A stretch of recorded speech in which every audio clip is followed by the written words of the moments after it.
he killed his baby, and he's in the house. Okay, you said that he told you he killed his baby?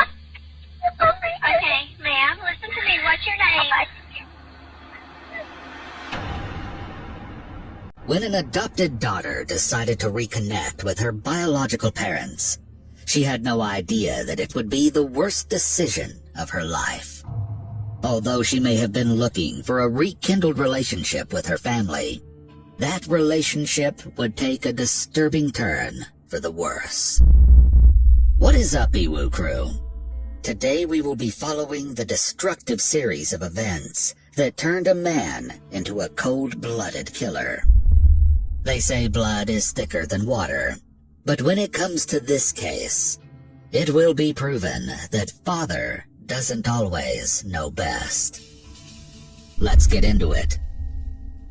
As a young man in his early 20s, Stephen Pladel groomed an underage girl from San Antonio he had met over the internet.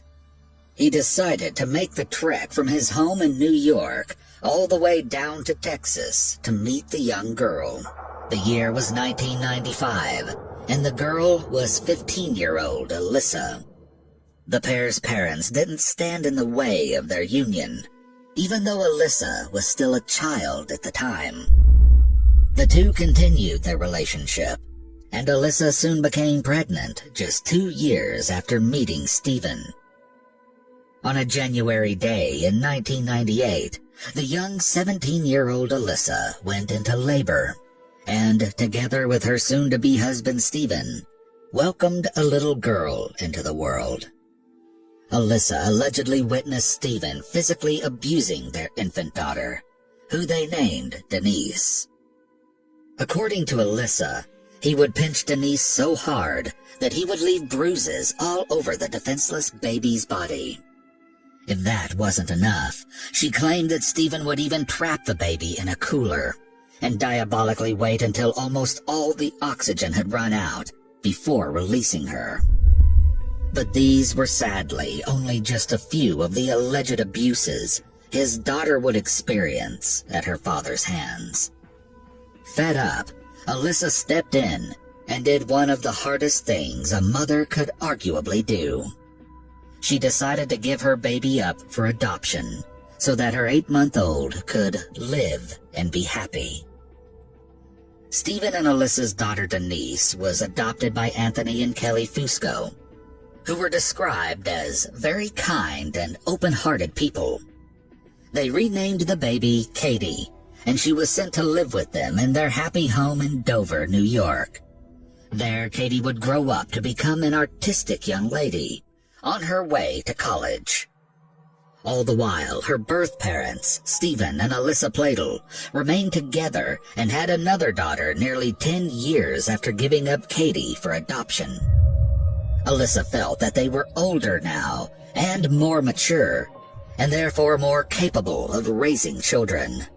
They had a total of 2 children, both daughters. While the couple raised their 2 girls, tension between the pair increased. Alyssa said her ill-tempered husband's behavior continued throughout their marriage, saying, "He would destroy things in the home when he was upset, punching holes in the walls." Making matters worse was the claim that Stephen could not hold a steady job for nearly 8 years, leaving the burden of providing for him and their 2 children on Alyssa's shoulders. Stephen's unpredictability caused great concern for his wife. Alyssa would later describe Stephen's true character by saying, "I was always on eggshells. Whatever his mood was, everybody knew, and that mood was often not happy. A lot of yelling, a lot of things smashed in the house, in front of our kids." Joy returned to Stephen and Alyssa when they received a notification on their social media accounts. It was from their firstborn, Katie, who was now 18 years old.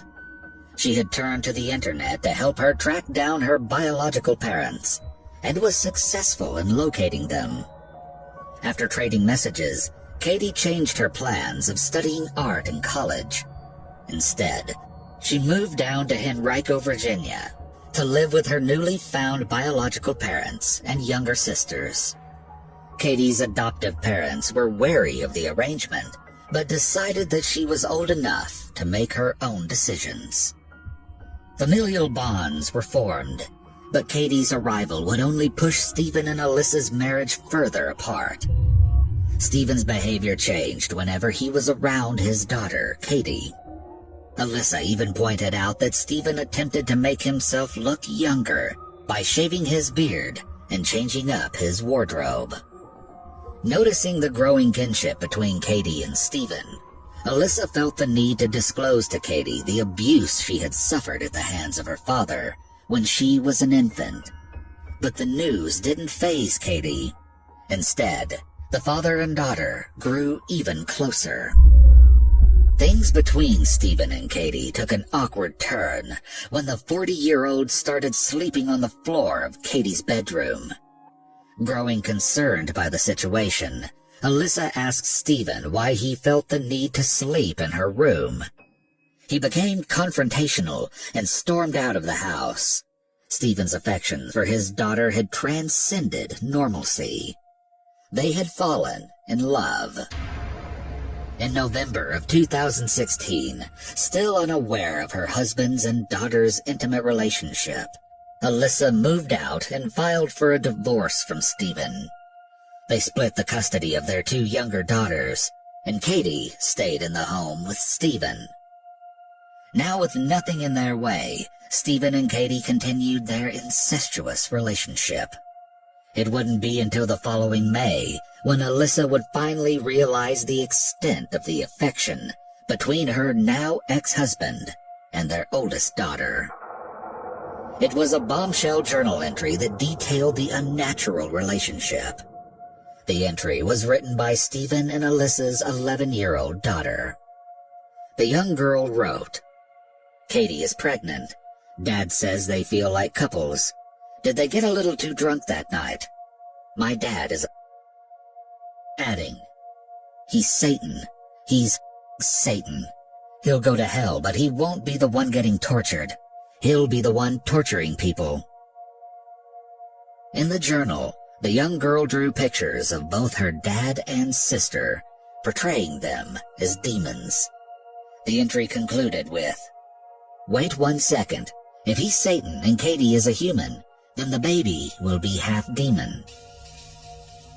Horrified about learning of the twisted love affair and the pregnancy, Alyssa later recounted, "I lost it. I started screaming. I felt like I was going to throw up." She then said that she immediately called and confronted her deranged ex about it. He responded, "I thought you knew. We're in love." Alyssa replied, "How could you? You're sick. She's a child." Alyssa tried to save her daughter once again by calling the police to report the now known incest. Although police interviewed the two younger daughters, neither Stephen nor Katie were placed under arrest, and they continued living together under the same roof. On the warm summer day of July 20th, Stephen and Katie decided to take their relationship to the next level. They traveled to Maryland to get married. Father and daughter marriages are not legal in the state of Maryland, so the couple lied about being related on their marriage application, and as a result, were able to legally tie the knot. As if the wedding wasn't already disturbing enough, in attendance were Stephen's mother, Grace, alongside Katie's adoptive parents, Anthony and Kelly Fusco. They can be seen in many disturbing photos, smiling and appearing to enjoy the wedding, alongside Stephen and a very pregnant Katie. Apparently, Anthony and Kelly Fusco only attended because they felt that all they could do at that point was support their adopted daughter in her decision once again. A few short months later, on September 1st, 2017, Katie gave birth to a baby boy, whom they named Bennett. However, the happiness of their new marriage and young son didn't last long. Stephen and Katie were arrested 4 months later in January and extradited back to Virginia. Police administered DNA tests on Stephen, Katie, and their son Bennett to confirm their familial genetics, The two were officially charged with incest, adultery, and contributing to delinquency. In court, Stephen Pladle's attorney tried to justify the unlawful marriage by explaining, "This case is an 18-year-old girl who shows up at the doorstep of a 40-year-old man who's going through difficult times with his wife. They have a bond because they're biologically related, but they never knew each other before they had a sexual relationship. He was head over heels in love with her, so much so that outweighed the issue of them being biologically related." Stephen was able to post bail and was released first. The judge ordered him not to leave the state of Virginia and to not have any contact with Katie. However, the court did not deny Stephen access to his son Bennett, who was placed in the care of Stephen's own mother, Grace. To leave the boy with Stephen's mother, who was 72, was described by Alyssa as a shocking failure. She continued, "Stephen shouldn't ever have been allowed back to North Carolina, where he had access to his house, his weapons, the baby. I can understand they like to put children in the hands of relatives, but not Grace. She wouldn't have been able to stop him seeing the baby even if she wanted to." Katie was later released on bail and was also ordered not to have any contact with Stephen. She decided to move back in with her adoptive parents in New York. However, Katie broke the no-contact order and called Stephen and told him that she wanted to end their relationship. Heartbroken, Stephen did not take the news well. All he had left in the world was Katie and the baby. Things then took a devastating turn. On April 11th, 2018, Stephen went to his mother's house to pick up his infant son, Bennett, telling her that he was going to take the baby up to New York to see Katie. His mother didn't try to stop him. She couldn't have imagined that handing over the little boy would be a death sentence for the helpless child. Stephen took the boy to his home in Knightdale, North Carolina, where he strangled him and left his tiny, lifeless body shuttered away in a closet. This was only the beginning of Stephen's murderous rampage. He left the house and proceeded to drive 600 miles through the night, up to New York, where he had planned to confront Katie. In the early hours the following morning, Stephen arrived at the home of Anthony and Kelly Fusco. He sat and patiently stalked the family from inside his blue minivan. He was familiar with the Fusco's family routine, and he knew they would eventually leave to visit Katie's adoptive grandmother in Connecticut. As expected, Katie and Anthony emerged from their house and pulled out of the driveway in their Toyota pickup truck. Stephen followed closely behind in his minivan. Stephen couldn't hold back his rage any longer, and when the Fusco's truck came to a stop, he pulled up beside them and began firing upon them. With every shot fired, he unloaded his fury onto Katie and Anthony Fusco, killing them both in cold blood. An off-duty firefighter was there to witness the massacre and was the one to make the 911 call to first report the double killings. The firefighter described the horrific scene to dispatchers. 911, what's the location of your emergency? Hello, this is Connecticut. It's on Route 7 and Route 55. Someone just went by and shot this guy in the truck. Somebody just shot somebody in a truck on Route 55, sir? Yes, right beginning of Route 55 and Route 7. It just happened. I'm a fireman out of New York. The car pulled up, went around him, shot him. Whole clip pulled into his head. Okay, sir. Are you still with him? We're here at the road. Where, right at the intersection? Yes, sir, right at the intersection. Okay, sir. He's deceased, boss. The truck's in the middle of the road. He's dead? Yes, sir. His brains are on the road. And he was shot. Did you see the person who shot him? Yeah, we pulled up. There's a whole... Yes. Okay, which way did the vehicle go? Headed towards New Milford, down Route 7. Down Route 7? Can you describe the vehicle to me? It's a blue minivan with, I believe, a South Carolina plate. Blue minivan, South Carolina plate? Yes, sir.